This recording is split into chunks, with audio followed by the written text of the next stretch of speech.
Hi everybody, I'm Ken with Upscale Audio. Great to be here today, and this has been a long time coming. I have been wanting to do a video about this Marantz Model 10 for a long time. And months ago, I pulled it out of stock, opened it up, played with it in the sound room and in the store, and we listened to a lot of different stuff, and then I took it home. And that's where it stayed for over 2 months.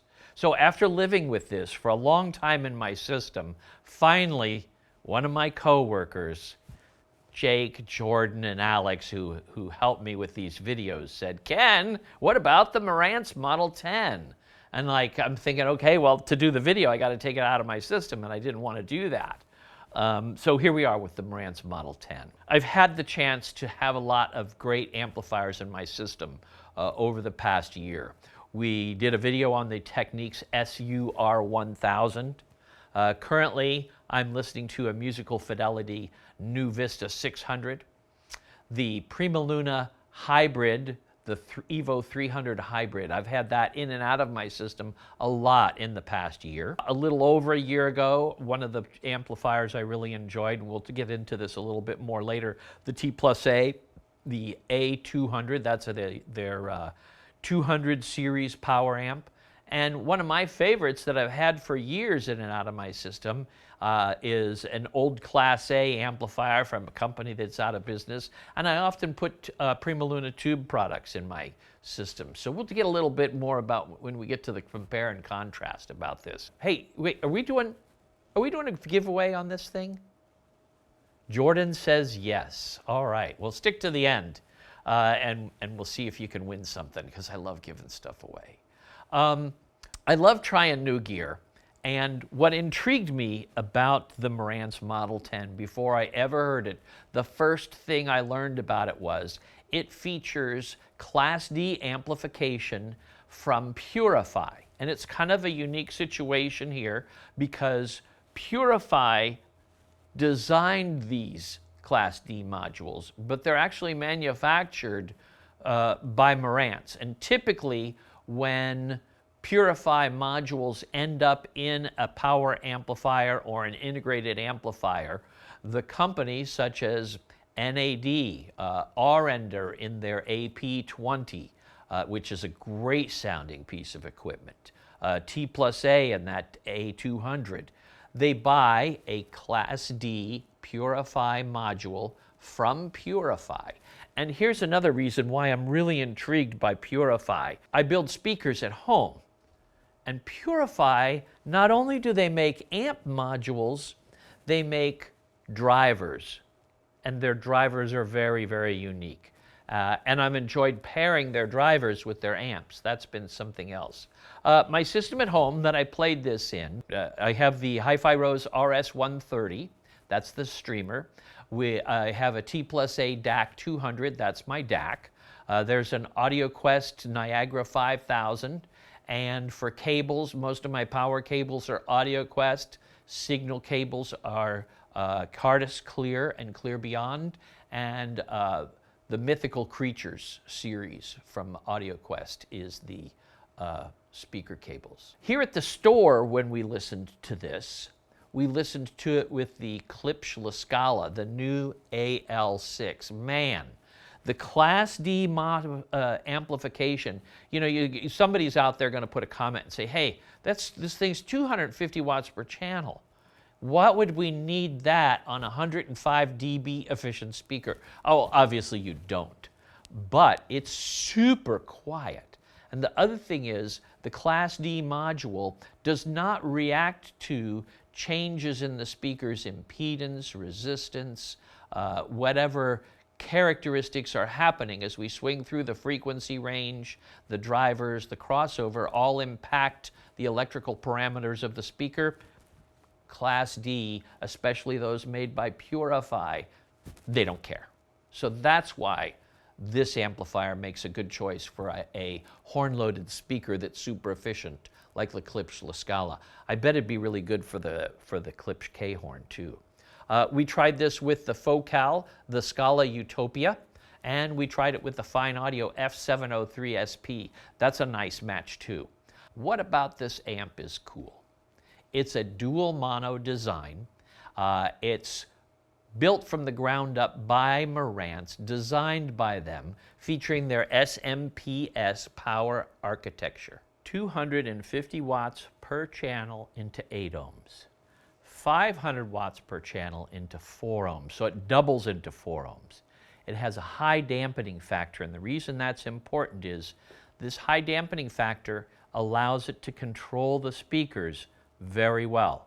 So especially if you have dynamic speakers that have large drivers, 10, 12, maybe even 15-inch drivers, once they start to get in motion, if we want the drum beat to sound like a solid bump rather than a thump, we need to grab, the woofer pushes out, we need to grab it, pull it back real fast so it's ready to go again. That's where this control really matters.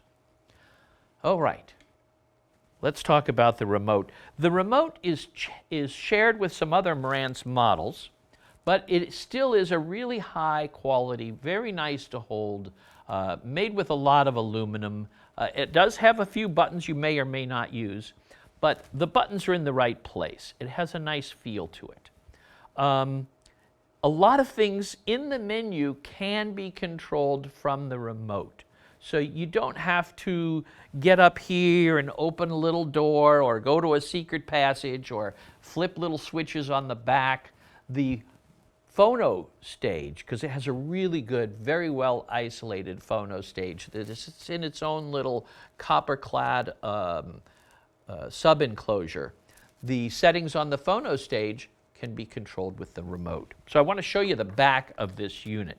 So let's spin it around.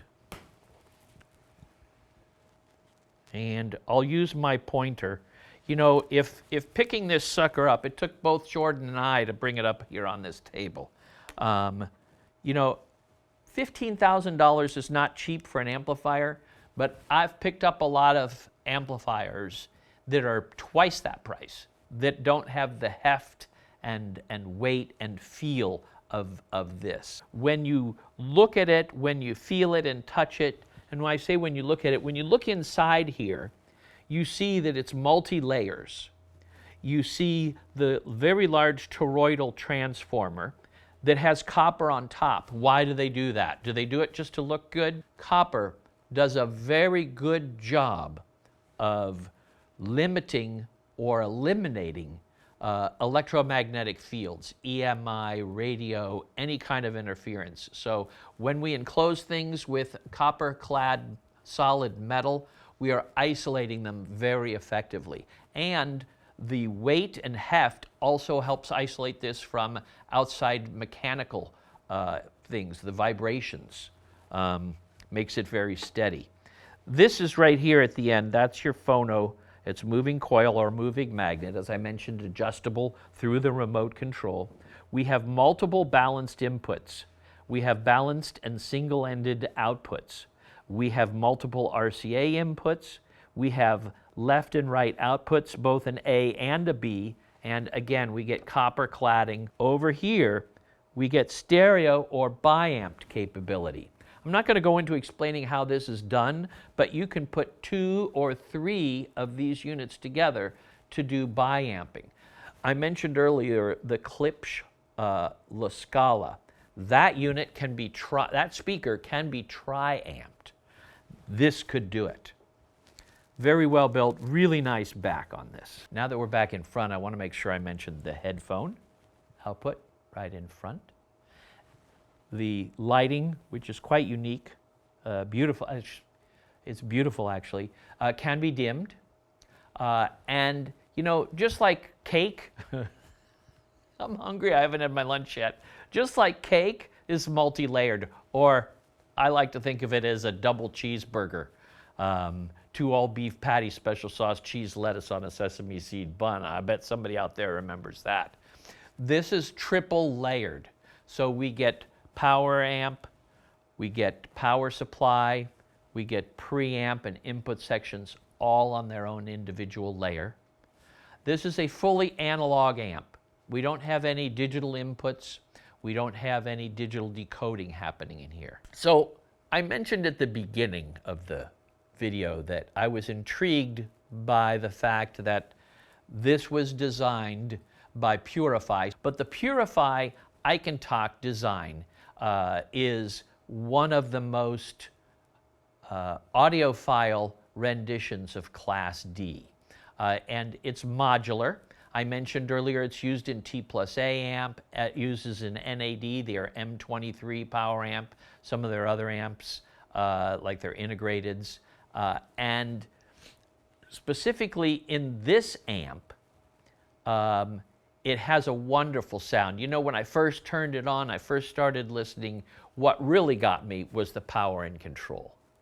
Then, as I listened more, it was super quiet. The amp possesses what I would refer to as a gentle smoothness to its accuracy. It has contrast. It has energy that is easy and neutral, but it's still musical, fun. It never feels sterile to me. I would describe this as head of the class for Class D. Let's talk about some of the music that I listened to and where I got some of this analysis from.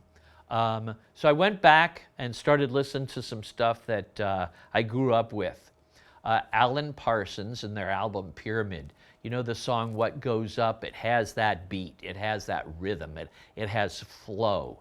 And the power of this amplifier really helped that song snap. When I was talking about contrast of the amp, you know, it can play mellow and it can play exciting. And, you know, similar to the way the Led Zeppelin Stairway to Heaven starts out cool and ends up jamming. The Who on the album Who's Next, when Roger Daltrey is singing Behind Blue Eyes, it starts out kind of easy and then kicks in, really starts to jam. Something that was mellow. Now, I'm at home. This was like recline my chair, close my eyes, and just kind of feel the emotion of the music. A song called Morning Sun by Melody Gardot, and it's on the album Currency of Man. That was just showed that the amplifier it's just not a one-trick pony. It really can do lots of different music and still convey emotion and excitement. So for comparisons, I found this to be a little bit smoother. I would almost say warmer, but that would be too much difference between this and the Technics SUR1000. I thought the SUR1000 is a little bit more snappy, even though this is very fast. This one doesn't have it doesn't have a sharpness to those attacks. I replaced this amp with a Musical Fidelity NuVista 600. Very different architecture and amplification in relation to the Class D. It's a Class A, heavily biased Class AB. And I mentioned the PrimaLuna Hybrid Evo 300. That amp is a little bit warmer also. And I mentioned I have an old Class A amp at home. What that Class A amp does, it's very smooth, mellow, wonderful to listen to. It doesn't have that punch. It doesn't have that snap. It doesn't do the rhythm like I like. Who is the Marantz Model 10 for? Well, you might like it because it's beautiful to look at and it has roots that go back to classic Marantz models. And we're going to show you some of that here at Upscale Audio. We are big Marantz fans. Marantz is a big part of Kevin's history with hi-fi audio, and it's a big part of the store's history with hi-fi audio.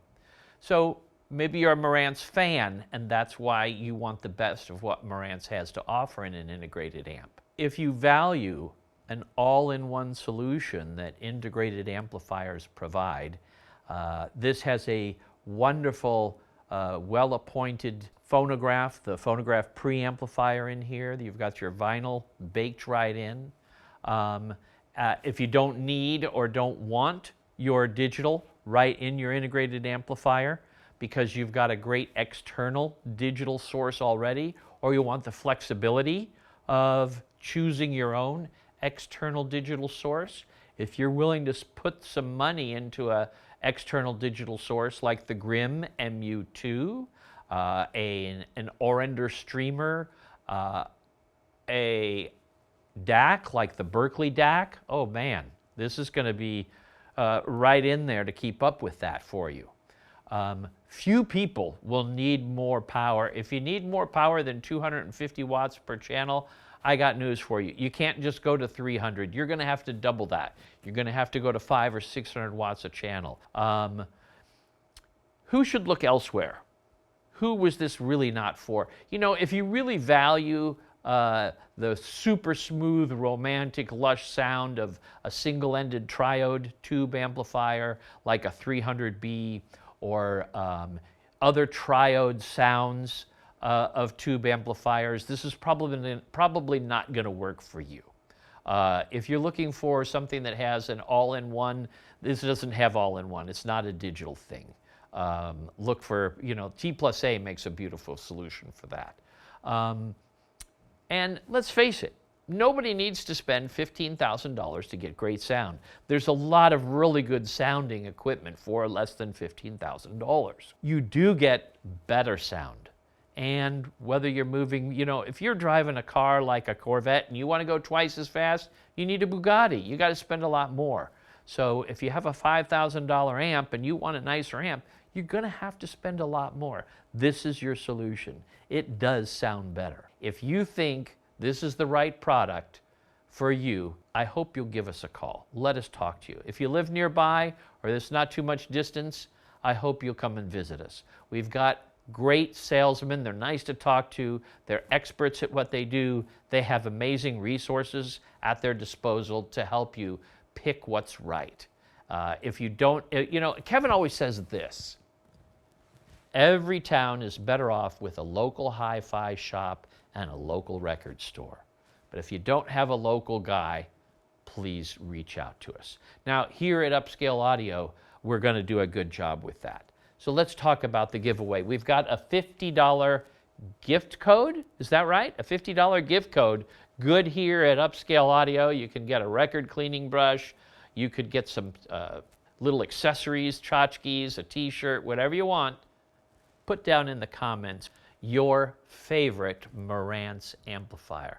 Oh, a lot of people are going to say the N40. That's a hint. Hey, I want to thank you for watching if you've come this far in the video. We really appreciate it. We're here because we love music and we love the equipment that produces that music. And I want to let you know, here at Upscale Audio, we're going to treat your system like it's ours. Thanks for watching.